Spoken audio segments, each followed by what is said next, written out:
स्वामी सर्वांना श्री स्वामी समर्थ. कधी असं झालंय का की एकाच घरात राहूनही तुम्ही आणि तुमची माणसं खूप दूर गेल्यासारखी वाटतात? रोज बोलणं होतं, सगळं व्यवस्थित चाललेलं असतं, पण मनात मात्र काहीतरी तुटत चाललेलं दिसतं. आणि सगळ्यात वाईट म्हणजे नातं एका दिवसात तुटत नाही, तर ते हळूहळू दूर जातं. आज आपण याच विषयावर बोलणार आहोत, कारण कदाचित हा व्हिडिओ तुमचं एखादं नातं वाचवू शकतो. नमस्कार, मी रोहिणी, ॲस्ट्रोलॉजर, वास्तू consultant, numerologist, recce healer, dowser आणि काउन्सिलर. पण या सगळ्या गोष्टींपेक्षा महत्त्वाचं म्हणजे तुमची एक मैत्रीण. या चॅनलवर आपण नाती, भावना आणि रोजच्या आयुष्यात घडणाऱ्या अशा गोष्टींबद्दल मनापासून बोलतो, ज्या कदाचित आपण कोणालाच सांगत नाही. चला, आजचा विषय समजून घेऊया. आपल्याला नेहमी वाटतं की नातं एखाद्या मोठ्या भांडणामुळे तुटतं, पण खरं सांगू का, बहुतेक वेळा नातं मोठ्या कारणाने नाही, तर छोट्या छोट्या गोष्टींनी दूर जातं. सुरुवातीला आपण एकमेकांना सगळं सांगतो. दिवस कसा गेला, काय वाटलं, काय त्रास झाला, पण हळूहळू हे सगळं कमी होत जातं.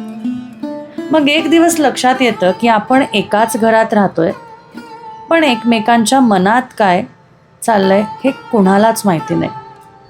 आणि तिथूनच दुरावा निर्माण होतो. आपल्या घरातही असंच होतं. नवरा ऑफिसमधून येतो, बायको दिवसभर घर, मुलं, काम यात दमलेली असते. दोघेही थकलेले असतात. बोलणं होतं, पण ते फक्त जेवलास, लाईट बंद कर, उद्या किती वाजता निघायचं, एवढंच असतं. पण आज तुझा दिवस कसा गेला हा प्रश्न कुठेतरी हरवून जातो आणि संवाद संपलेला असतो. संवाद संपला की नातं आतून रिकामं व्हायला लागतं. हे फक्त नवरा बायकोचंच नाही, तर आई मुलगा, आई मुलगी, सासू सून, भाऊ बहीण, मित्र मैत्रीण, प्रत्येक नात्यात हे घडू शकतं. आपण समोरच्याला गृहीत धरायला लागतो. तिला कळतं, त्याला माहिती आहे, सांगायची गरज नाही. पण खरं म्हणजे नात्यात काहीच गृहीत धरायचं नसतं. मनातलं न बोलल्यामुळे गैरसमज तयार होतात आणि त्याचमुळे गैरसमजाचं रूपांतर दुराव्यात होतं. आणखीन एक गोष्ट, आजकाल आपण मोबाईलवर तासनतास असतो, पण आपल्या माणसांशी 5 मिनिटं सुद्धा बोलायचं म्हटलं की वेळ नसतो. घरात 4 जण एकत्र बसलेले असतात, पण प्रत्येकाच्या हातात मोबाईल असतो. शांतता असते, पण ती समाधानाची नसते, ती अंतराची असते. आणि हळूहळू हीच शांतता सवय बनते. मला एक छोटासा प्रश्न विचारायचा आहे. शेवटच्यांदा तुम्ही तुमच्या जवळच्या माणसाला मनापासून कधी विचारलं होतं, तू खरं ठीक आहेस ना? हा एक प्रश्न नाती वाचवू शकतो. कारण कधी कधी माणसाला उपाय, बाकीच्या गोष्टी नको, पण कोणीतरी बोलणारं हवं, कोणीतरी ऐकणारं हवं. आणि त्याचमुळे आपण बऱ्याच गोष्टी विसरत जातो, सोडत जातो. मी खरं सांगू का, एखादं नातं टिकवायचं म्हणजे ना, त्या नात्याला थोडा वेळ देणं गरजेचं आहे. त्या नात्याला समजून घेणं गरजेचं आहे. त्या नात्याशी एक संवाद करणं गरजेचं आहे. कारण सगळीच नाती जी आहे ना, फक्त भांडणामुळे किंवा वादविवादामुळे होत नाही, दूर होत नाही. तर त्या नात्यांमध्ये जो कुठेतरी असा संवाद लपलेला असतो ना, किंवा तो हरवलेला असतो ना, तो अबोला असेल तर असतो. जर तुम्ही तुमचे डाऊट्सच क्लिअर केले नाही, तर जर तुम्ही तुमच्या गोष्टी एकमेकांशी बोललेच नाही, तर मग ते होऊ शकणार नाही. हां, अजून एक गोष्ट असते की समोरच्याला वाटतं की अरे मी कसं बोलू, आणि त्याच्यापुढे आपल्याला वाटतं की अरे मी कसा पुढे जाऊ.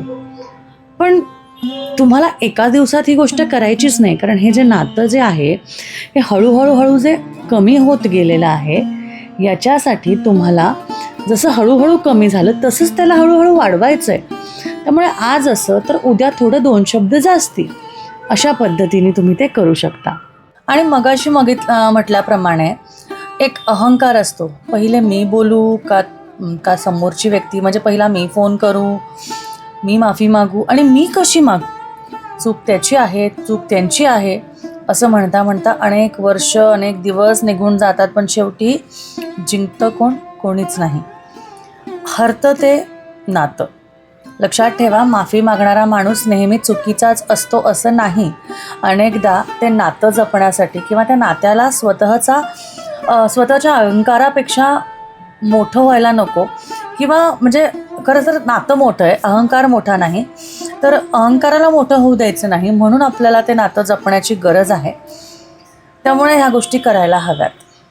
आज तुम्हाला एक छोटी ॲक्टिव्हिटी देते बघा. दरवेळेस माझ्या व्हिडिओमध्ये ॲक्टिव्हिटी असतेच, करत तुम्ही नाही, पण मला द्यायची इच्छा असते आणि तुम्ही ते करणार मला माहिती आहे, पुढे जाऊन तुम्ही नक्की करणार.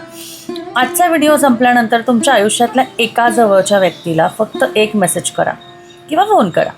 एवढंच विचारा, कसा आहेस, काय चाललंय, आज सहज आठवण आली म्हणून फोन केला. एवढ्याशा एका वाक्याने कधी कधी वर्षानुवर्ष दुरावा निर्माण झालेला दूर होऊ शकतो. आणि अगदी कोणी जवळ असेल तर चहा ठेवू का तुला, घ्यायचा का आपण एकत्र चहा, असा पण एक प्रश्न तुम्ही विचारू शकता जर जवळ असाल तर.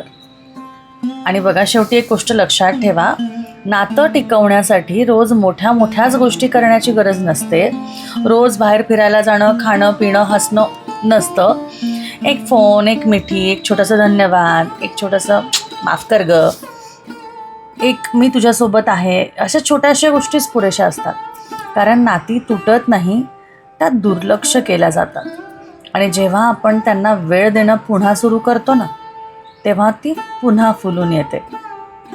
त्यामुळे बघा, आजच्या व्हिडिओमधली एक तरी गोष्ट तुम्हाला मनाला भिडली असेल ना, तर कमेंटमध्ये मला एकच शब्द लिहा, नातं. आणि शक्य असेल तर व्हिडिओ त्या व्यक्तीला शेअर करा ज्याच्याशी तुमचा संवाद पुन्हा सुरू व्हावा असं तुम्हाला वाटतं. चॅनलला सबस्क्राईब करायला विसरू नका, कारण पुढच्या व्हिडिओमध्ये आपण एक अशाच नात्यांबद्दल बोलणार आहोत जे प्रत्येक घरात असतं. तोपर्यंत स्वतःची, आपल्या मनाची आणि आपल्या माणसांची काळजी घ्या. पुन्हा भेटूया परत एकदा अशाच एक मनातल्या संवादासोबत. नमस्कार. श्री स्वामी समर्थ.